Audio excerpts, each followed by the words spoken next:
Assalamualaikum warahmatullahi wabarakatuh.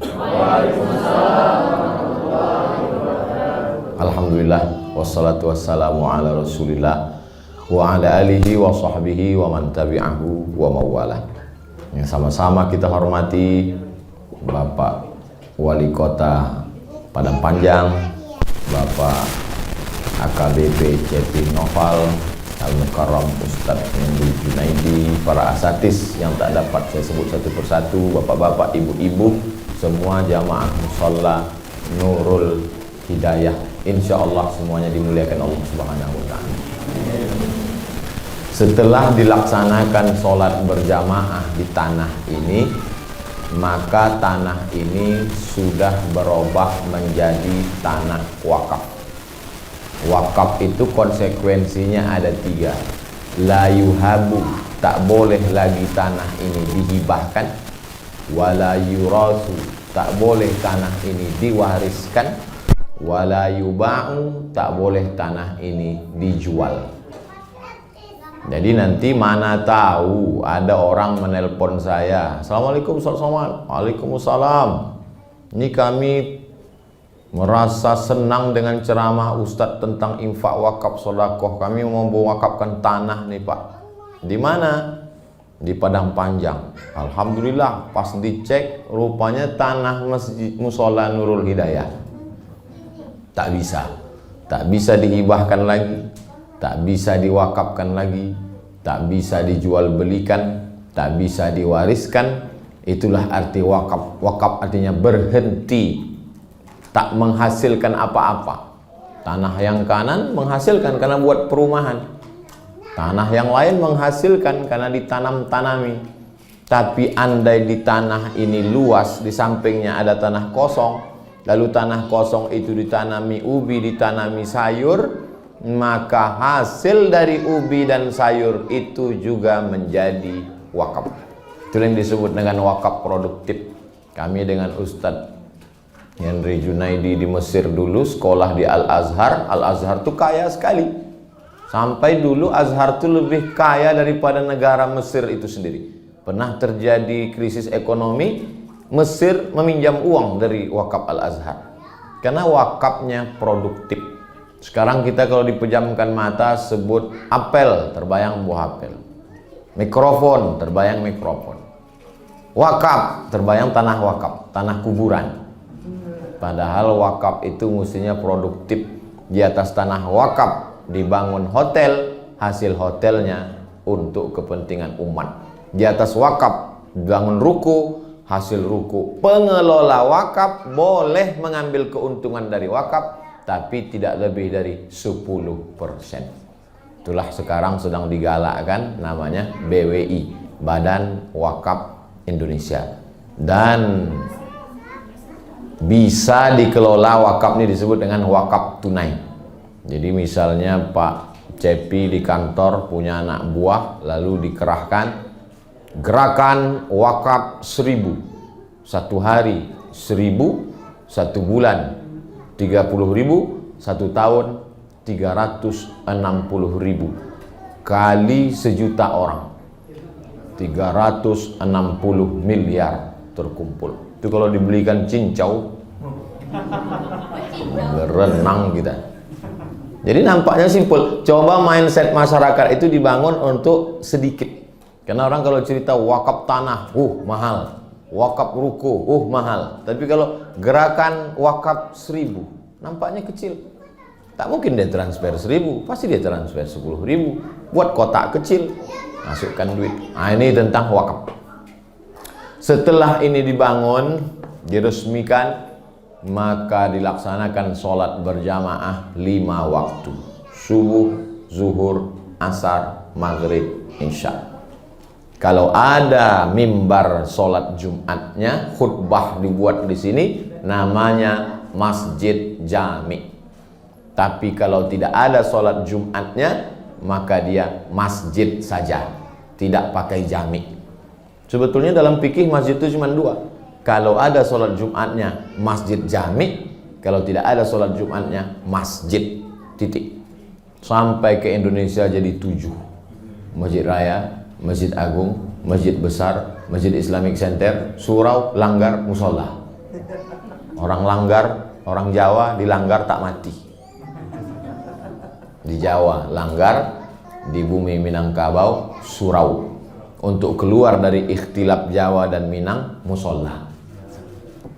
Jadi kalau masuk kemari waktu luang sedang ada wudhu, tetap sholat sunat tahiyatal masjid.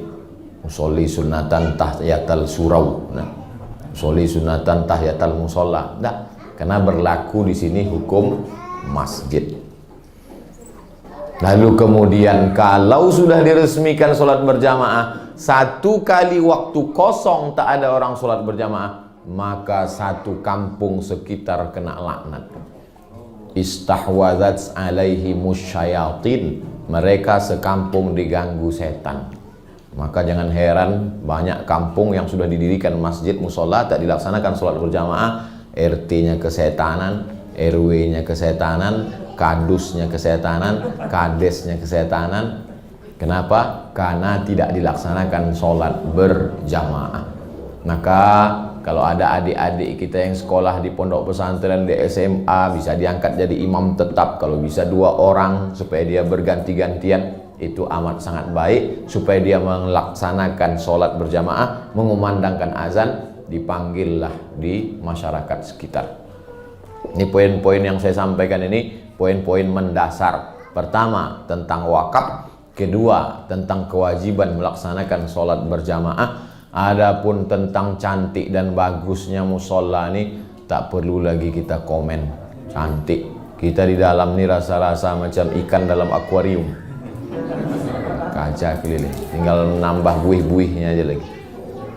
Tak kurang satu apapun. Level-level masjid. Lengkap dengan karpetnya. Lengkap dengan kacanya. Lampunya terang benderang. Saking kan hebatnya, siang pun hidup lampu. Sejuk pula lagi, padahal AC-nya tak nampak. Rupanya di Padang Panjang memang dingin, Pak Ustaz. Tapi yang dimuliakan Allah SWT. Dah, selesai masalah bangunannya. Yang keempat, mesti ada kegiatan.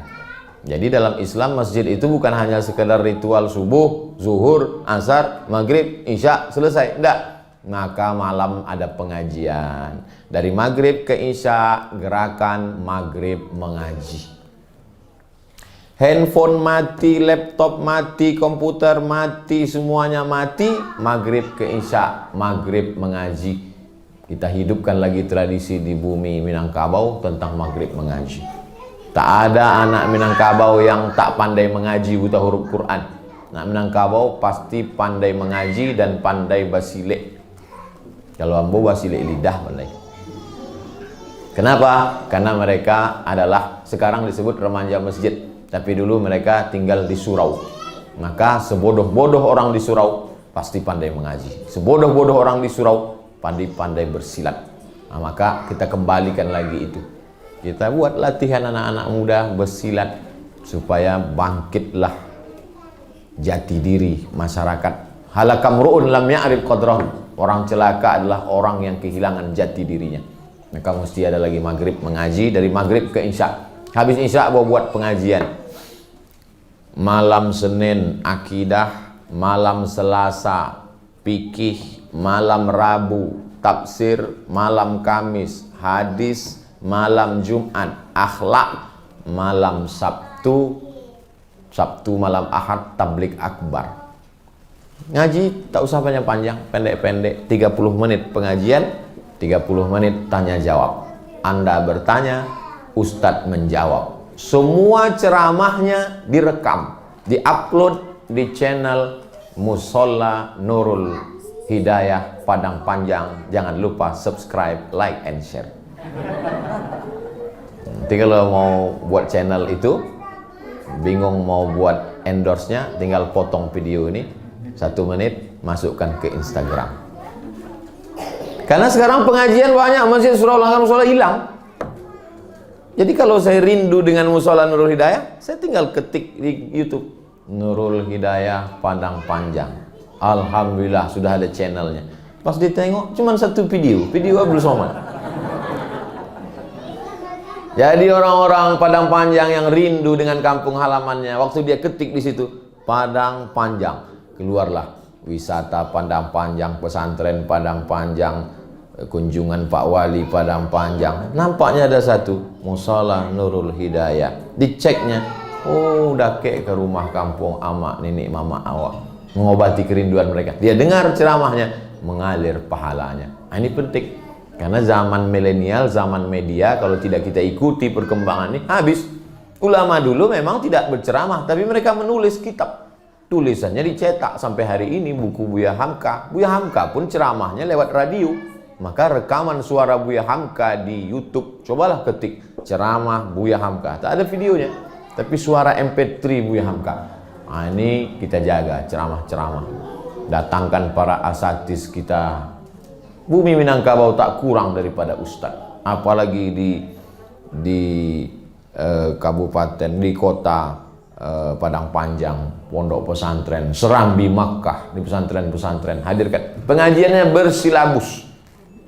Bersilabus kalau ngaji fikih, dari mulai cara bersuci, air suci mensucikan. Karena kalau fikihnya tidak selesai, sholat tak diterima Allah. Maaf beribu maaf. Bagaimana sholat diterima kalau bab ceboknya tak selesai? Tak diterima sholat. Bagaimana maaf cakap darah haid, darah nifas, darah. Nah, maka itu wiladah. Nah, ini semua bahas. Kalau di tabligh akbar saya tak bisa menjelaskan itu. Tabligh akbar itu umum saja. Tapi kajian di masjid, kalau dibuat 40 tatap muka, hadis-hadis pendek, hadis arba'in, 40 tatap muka, surat-surat pendek dari surat Ad-Duha, supaya anak-anak kita waktu sholat dia paham. Anak-anak di musola, di masjid mesti dibawa. Makanya kadang banyak bapak ibu risau menengok anak-anak. Saya sampai hari ini tak pernah marah kepada anak-anak di musola, di masjid. Kenapa? Kalau di musola, di masjid masih banyak anak-anak, itu membuktikan musola Nurul Hidayah 20 tahun akan datang tetap ramai sholat berjamaah. 2020 ditandatangani, 2040 masih ramai. Siapa yang akan sholat di sini? Inilah mereka yang hari ini ibu gendong yang bawa ke sini. Karena mereka punya kenangan tersendiri. Saya kalau saya pejamkan mata saya sekarang, terbayang saya masjid dekat rumah saya, tempat saya dulu sholat di sana, pengurusnya marah nyuruh pulang karena saya datang pakai celana pendek. Suruhnya pulang. Anak sekarang celana pendek, saya biarkan ya. Cuman saya bilang, besok datang pakai sarung ya. Kalau pejam mata sekarang, terbayang saya kalau sore-sore jam 6 dari rumah datang ke masjid dekat rumah, orang tak ada, masuk saya ke dalam kayu besar yang lubangnya di tengah dikasih kulit kambing. Beduk kata orang Jawa. Dipukul waktu mau azan maghrib. Jadi permainan kita dari rumah ke masjid itu berkesan sampai tua, sampai mati. Makanya anak-anak kita dibawa ke masjid. Sore-sore hari Jumat pengajian khusus ibu-ibu. Karena banyak masalah ibu-ibu yang segan ditanyakannya ketika ada bapak-bapak. Contohnya berapa sebetulnya belanja normal untuk kami Pak Ustadz? Enggak ada. Nah, jadi mesti ada pengajian khusus ibu-ibu. Pengajian khusus ibu-ibu ini sudah ada zaman Nabi Muhammad SAW. Datanglah mereka menghadap Aisyah radhiyallahu anha, kami segan kalau ada laki-laki, buatkanlah pengajian khusus. Maka dibuatkanlah khusus Nabi Muhammad SAW. Karena perempuan mesti baik. An-nisa imadul bilad, bukan hadis Nabi, kata-kata hikmah. Perempuan tiang negara. Kalau mau baik negeri ini, perempuannya baik, insya Allah anak-anak kita pun semuanya menjadi baik, insya Allah. Apa pelajaran yang bisa kita ambil dari musola Nurul Hidayah ini? Ini didirikan kerjasama berbagai komponen masyarakat, diketuai Pak Cepi Noval. Jadi kami kenal sudah tak ingat dah berapa tahun. Pokoknya Ustadz Somad kalau lewat di Padang Panjang, jangan lupa telepon. Nanti akan ada mobil. Dulu mobil yang begini ini masuk ke tempat saya kalau ada orang sakit sama orang mati. Sekarang Foreder. Lalu kemudian beliau pindah ke mana tuh Pak? Pesisir Selatan. Tapi beliau meninggalkan. Andai dulu yang ditinggalkan rumah bisa dijual. Anda dulu yang ditinggalkan makanan sudah busuk. Anda yang ditinggalkan benda hilang diambil orang. Tapi beliau tinggalkan yang tak akan hilang sampai hari kiamat, yaitu musolla Nurul Hidayah. Maka setiap orang yang sholat di sini mengalir pahalanya kepada yang berwakaf, yang menggagas, yang membangun, dan mengalir juga pahalanya ke yang menandatangani prasasti tadi. Walaupun tak setuju ya tak apa-apa. Tapi udah kandung saya tanda tangannya. Jadi sebetulnya bangunannya udah cantik, udah lengkap, udah bagus, orang sudah sholat. Abdul Somad hanya meletakkan, ada tulisan kaligrafi, Bismillahirrahmanirrahim, cantik, tapi titik ba-nya kurang. Nah, peletakan titik ba oleh Abdul Somad. Dipoto, pas dipoto diupload, disangka orang saya yang nulis. Karena orang tak tahu, karena foto tak bisa bercerita tentang dirinya. Begitu juga dengan ini, pas tanda tangan tadi, dipoto, diupload, dilihat orang, hebat Ustaz Somad tuh ya. Dia yang membangun musola. Maka saya di akhirat khawatir saya, karena saya selalu ini acara tuh saya selalu formal. Selalu saya ikut acara formal. Berikut ini penyerahan beras secara formalitas oleh Ustaz Abdul Somad. Berikut ini peresmian masjid secara formalitas oleh Ustaz Abdul Somad. Takutnya nanti di akhirat, berikut ini masuk surga Abdul Somad secara formalitas.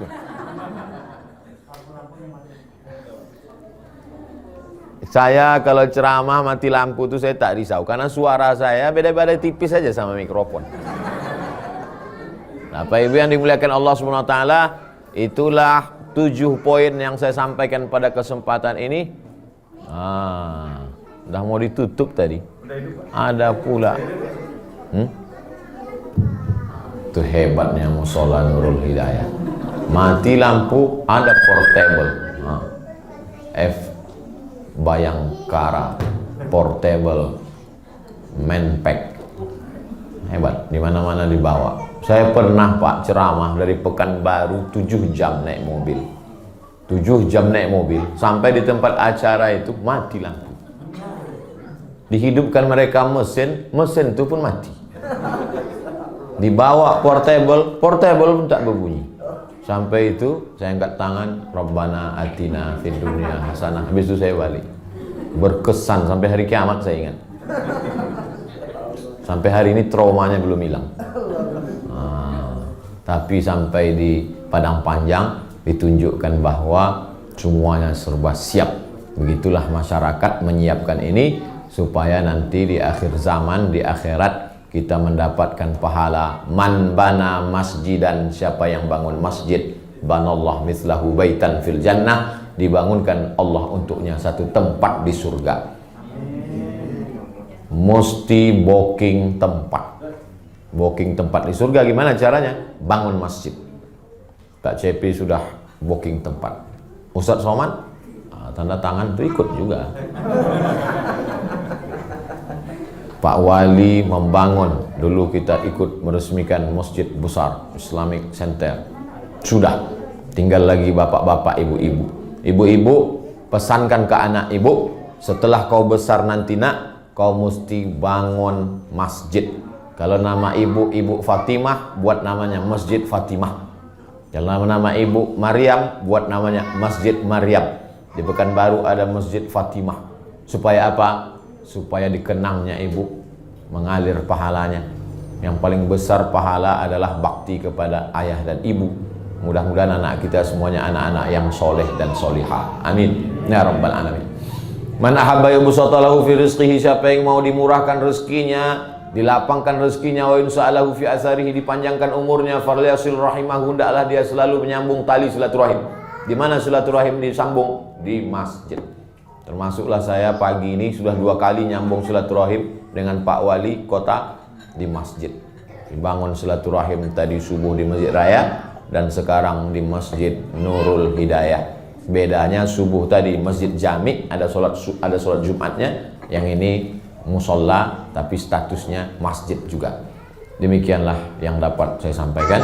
Terima kasih segala perhatian, mohon maaf segala kekhilafan. Di akhir majelis mari kita berdoa. untuk kebaikan kita, panjang umur, sehat badan, jauh dari segala musibah, ketenangan hati dan jiwa. Al-Fatihah. A'udzu billahi minasyaitonir rajim. Bismillahirrahmanirrahim. Alhamdulillahi rabbil alamin. Arrahmanir rahim. Maliki yaumiddin. Iyyaka na'budu wa iyyaka nasta'in. Ihdinas shiratal mustaqim.